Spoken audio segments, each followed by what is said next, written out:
Beloved aficionados and budding leaders of the morrow, attitude is a little thing that makes a big difference, says Winston Churchill. Attitude is the basics for everything in our lives. Our attitude determines how we react to adversity, our ability to grow and learn, our ability to overcome challenges and create bonds with others. It may make or break a company. We cannot change our past. We cannot change the fact that people act in a certain way. The only thing we can do is play on the one string we have, that is our attitude. Life is 10% what happens to us and 90% how we react to it.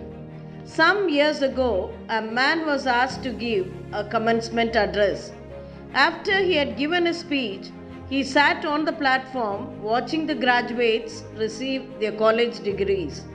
Suddenly, the entire audience began applauding for a student who had earned the topmost grade.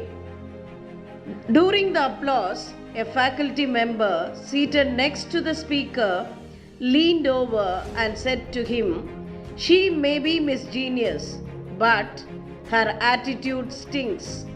The speaker later said, "Without even thinking, my hands stopped clapping in midair. I couldn't help but think, how sad.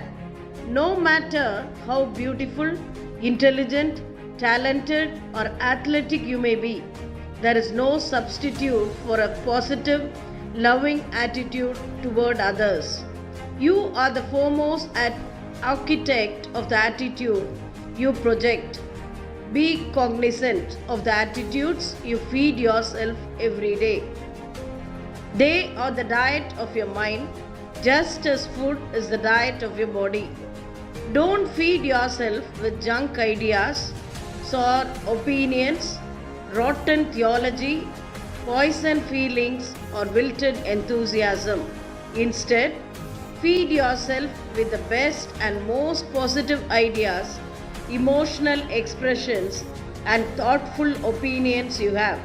So, dear friends, a change in attitude will change the state of things. Wishing the vibrant youth of tomorrow to adorn themselves with a positive attitude. It's me, Mary Rani, signing off. Thank you.